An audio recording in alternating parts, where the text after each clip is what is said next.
লোহগড়া থানাতে আমাদের আরিফুজ্জামান নামে একজন ভদ্রলোক এসেছিলেন, ওনার ভাই আলামিন। তো উনাকে আলামিন অনেক আগে, প্রায় 2 বছর আগে লিবিয়াতে যায় এবং গিয়ে আসলে তার বৈধ কোনো কাগজপত্র থাকে না। তো না থাকার কারণে যেটা আমাদের কাছে অভিযোগ আসে, তার ভাই আরিফুজ্জামান এসে বলে যে তার ভাইকে আটকিয়ে রেখে অজ্ঞাতনামা কিছু লোক 10 লক্ষ টাকা চাঁদা চাচ্ছে এবং এটা যদি না দেয় তাহলে ওইখানে তাকে ফিজিক্যালি টর্চার করে এবং তার শব্দটা ইমোর মাধ্যমে এই বাড়িতে তাকে দেখায় একটা ব্ল্যাকমেল করার চেষ্টা করে।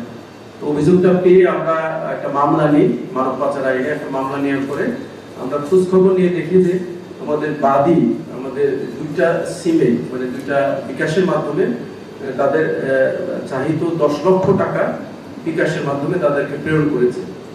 তো আমরা খোঁজ খবর নিয়ে দেখতে পাই যে তাদের অবস্থান আমাদের কুষ্টিয়া জেলাতে। তো আমরা গতকালকে আমরা অভিযান চালিয়ে আমরা 2 জনকে গ্রেপ্তার করি, একটা তরিকুল ইসলাম এবং একটা কুবাত আলী নামে। তো এরা যেটা করে, এদের সাথে এই যারা লিবিয়াতে যে ঘটনা ঘটায় তাদের একটা যোগসাজশ থাকে। ওখান থেকে তারা বলে দেয় যে টাকাটা দিতে হবে এর অ্যাকাউন্ট নাম্বারে বা এর বিকাশ নাম্বারে টাকাটা দিতে হবে। ঠিক সেভাবে আমাদের লোহাগড়ার যে বাদী ছিলেন তারা পর্যায়ক্রমে 10 লক্ষ টাকা দিয়েছিলেন। তো আমরা তাদের আইডেন্টিফাই করে তরিকুল ইসলাম এবং কুবাত আলীকে গ্রেপ্তার করি এবং গ্রেপ্তার করার সময় তাদের কাছ থেকে 400 অনিবন্ধিত সিম মানে বেনামে সিম দখল করি এবং আমরা জব্দ করি এবং একই সাথে 8টা মোবাইল ফোন জব্দ করি তাদের কাছ থেকে। এবং তাদের জিজ্ঞাসাবাদ করে আমরা জানতে পারি যে লিবিয়াতে যে লোক আছে তাদের সাথে এদের চুক্তি হলো 1 লাখ টাকায় 5% যে বিকাশ যার মাধ্যমে ক্যাশ আউট হবে সে পাবে এবং তার সাথে যে একজন আছে আমাদের কুবাত আলী সেও 5% পাবে।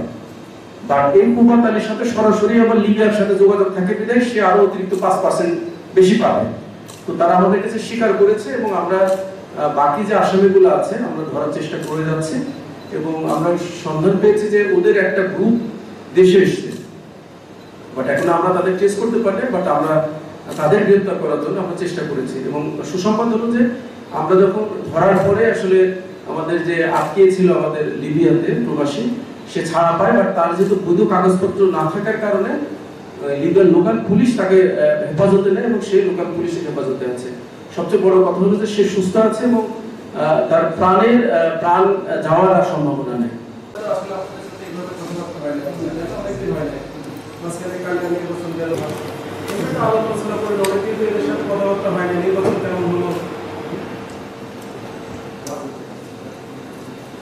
আসলে আমাদের নির্বাচন পরবর্তীতে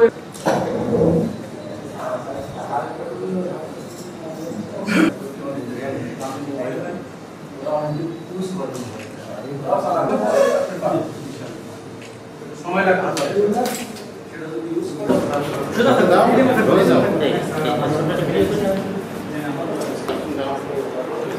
মানব পাচার